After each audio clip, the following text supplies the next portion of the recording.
질문 있습니다 이렇게 딱 얘기를 하는 거야. 그래서 아, 예, 말씀하시죠 이렇게 물어봤지. 지금 발표하시는 하구님은 체벌의 체자가 무슨 체자인지 아십니까? 이렇게 딱 묻는 거야. 여러분이라면 이 질문에 어떻게 대답하시겠어요? 체벌의 체자가 어떤 체자인지 아십니까? 라고 했을 때. 자, 여러분 안녕하세요, 삐걱 기자입니다. 요즘 제가 유튜브 영상에 통 집중을 못했어요. 제가 예전 영상에서 잠깐 언급을 했지만 인사이동이 있었습니다. 원래 한 4년 정도 부동산부에서 일을 하다가 한 6개월 정도 특별 취재팀이라는 곳으로 갔었고요. 유통산업부라는 곳에서 일을 하게 됐습니다. 그래서 지금 유통산업부에서 일을 한 지가 한 2주 정도가 지났어요. 근데 요즘 부쩍 좀 그런 생각이 많이 들더라고요. 아, 내가 되게 바보 같구나, 힘들다, 이런 생각을 좀 많이 했어요. 이게 사실 이런 감정을 느껴보는 게 진짜 오랜만인데, 우리 회사에서 일한 게 올해로 5년차, 그리고 이전 회사 경력까지 하면은 뭐 한 6, 7년차가 됐단 말이에요. 어느 부서에서 어떤 일을 시켜도 나는 이제 어느 정도 잘할 수 있는 사람이라고 내 스스로를 생각했었어. 그리고 저는 학창시절부터 뭐 대학, 군대, 직장 어떤 새로운 환경에 던져졌을 때 초반에 적응을 되게 잘했습니다. 빨리 업무를 배워서 빠르게 궤도에 오르고 점점점 뒤로 갈수록 못하는 스타일이지만 나는 이제 초반에 좀 잘하는 편이에요. 근데 이번에 유통산업부로 오게 되면서 적응이 어렵다는 생각을 처음으로 하게 된 것 같아요. 문제의 핵심은 뭐냐면 결국 발제입니다. 발제가 너무 어려워. 방송 기자는 방송 뉴스 프로그램에 들어갈 리포트를 만들잖아. 내가 어떤 걸 취재를 해서 어떤 구상을 하고 어떤 시나리오로 해가지고 내일 어떻게 기사를 만들겠습니다. 이게 발제인데 나는 상대적으로 지금까지 발제에 대한 스트레스가 좀 적었습니다. 발제하는 게 크게 어렵지 않은데 난 내 스스로를 그렇게 생각하고 살았었어요. 실제로 내가 작년하고 재작년에 우리 회사에서 리포트, 방송 리포트를 가장 많이 만들었었어요. 근데 이번에 인사이동이 있고 나서 내가 새로운 부서로 발령을 받고 나서 발제를 뭘 해야 되는지 모르겠는 거야. 이게 요즘 좀 많이 스트레스예요. 내 기사거리가 발탁이 안 되고 뭐 뒤로 밀린다거나 아니면은 내가 발제한 아이템이 킬된다거나 이런 게 몇 번씩 쌓이다 보면은 스스로가 내가 문제가 있나? 이런 생각을 좀 하게 돼요. 아무도 눈치를 주지 않지만 눈치가 보여요, 기자들은. 내가 기사를 쓰지 않으면 우리 부서에 있는 다른 기자, 내 동료 기자들이 내 몫까지 더 해줘야 돼요. 내가 만약 일을 안 해서, 내가 일을 못해서 나 혼자 욕먹고 끝나는 게 아니라 내가 일을 못한 몫이 다른 사람들한테 전가가 되니까 그게 더 부담인 거야. 특히 내가 인사이동이 나고 나서 발제가 더 어려워진 이유는 뭐냐면요, 이제 유통, 뭐 식료품, 뭐 유통업체, 뭐 백화점, 마트, 뭐 이커머스, 뭐 생활경제, 그리고 항공, 교통, 물류 요런 쪽을 다루는 분야예요. 조금 메인스트림이 아니야. 뭐 반도체, 뭐 2차전지, 아니면 경제정책, 뭐 한국은행 이런 걸 다루는 부서면 이야기거리가 좀 많아요. 그리고 제가 지난 4년 동안 일을 했던 부동산, 전국민적 관심이 지난 4년 동안 부동산에 다 몰렸었잖아.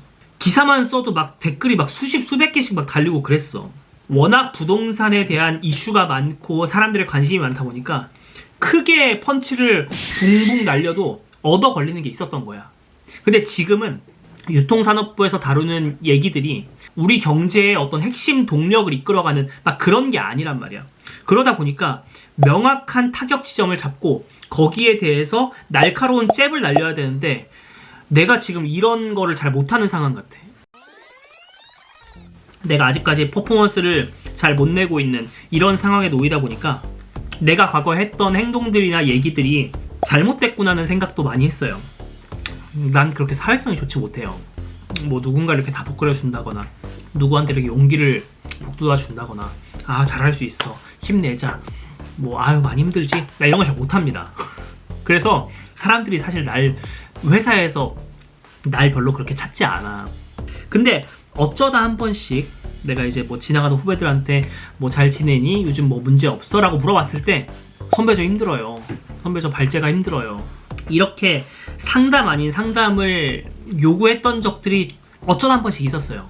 근데 그 상황에서 나는 어떤 식으로 말을 했냐면 별로 공감을 못했던 것 같아요.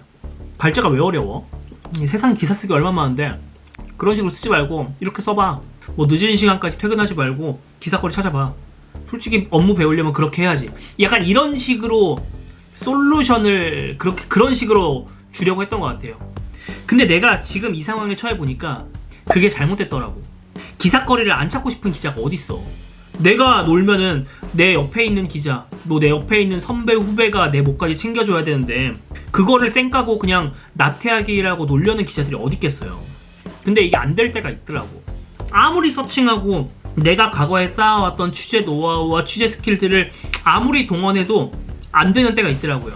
발제거리를 주말에도 찾고 퇴근하고 나서도 막 10시, 11시까지 막 찾고 그랬어. 근데 그렇게 해서 발제거리를 올렸는데 별로 기사거리가 안 되는 것 같아서 킬되는 경우들도 있고. 이게 과연 나의 노력 부족인가? 물론 나의 실력 부족일 수는 있겠지. 하지만 내가 과거에 뭐 주변 사람들한테 했던 조언들이 그렇게 함부로 말할 수 있는 건 아니었다는 거지. 스스로 되게 그런 거에 대해서 되게 많이 반성을 했습니다. 그래서 아무튼 요즘 감정은 좀 그래요. 내가 좀 바보 같다는 생각이 들어요. 사실 이런 것들이 모든 기자들이 다 겪는 과정이에요. 이제 언론계에 처음 들어왔을 때, 초년병일 때 많이 겪는 일인데, 근데 저한테는 지금 인사이동을 기점으로 좀 뒤늦게 찾아온 느낌이기도 해요.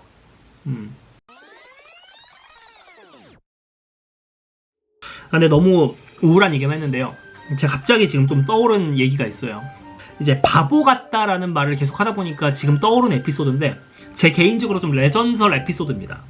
이게 언제 있었던 일이냐면 2010년도에 있었던 일입니다. 대학교 3학년이었고 영어 교육과를 복수 전공하고 있을 때였어요. 어느 영어 교육과 수업 시간이었습니다.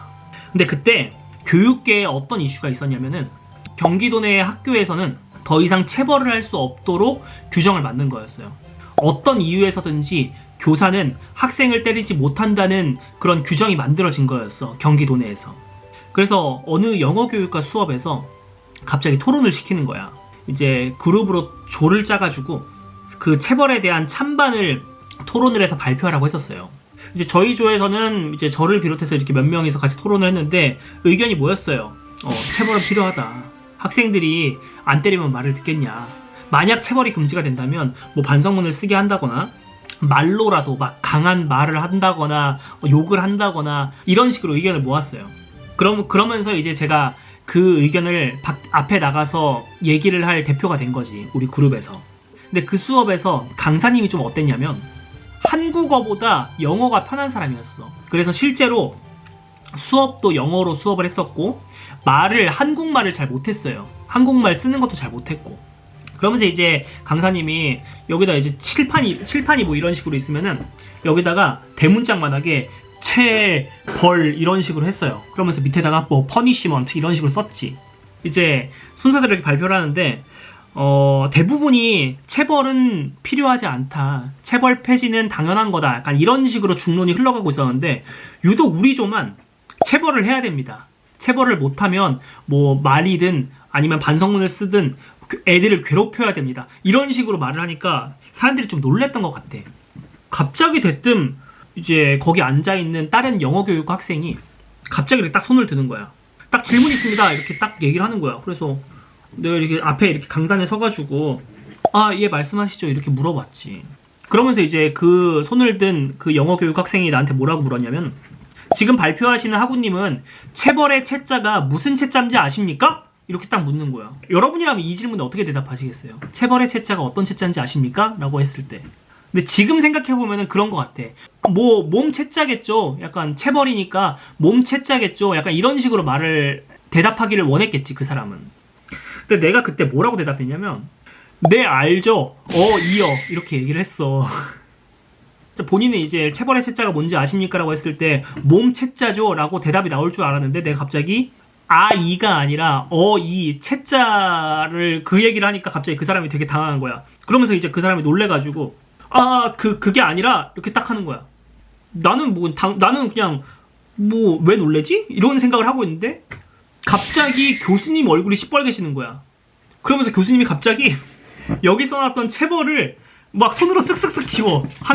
한글을 써놨던 거를. 그러면서 아 체벌의 채자가 어이가 아니야 하면서 체벌을 써놨던 거를 막 슥슥슥 손으로 지우더니 아 이로 바꾼 거야. 그러면서 이제 하는 말이 아 채로 때리니까 체벌인가? 약간 이런 식으로 말을 했던 기억이 있습니다. 아 또 이렇게 말하니까 별로 재미없네. 아무튼 그래서 그 토론은 뭐 좀 산으로 갔던 기억이 있어요. 얼마나 또 국어를 사랑했으면 체벌의 채자는 어입니다. 아 이가 아니라 이렇게 대답을 했을까요?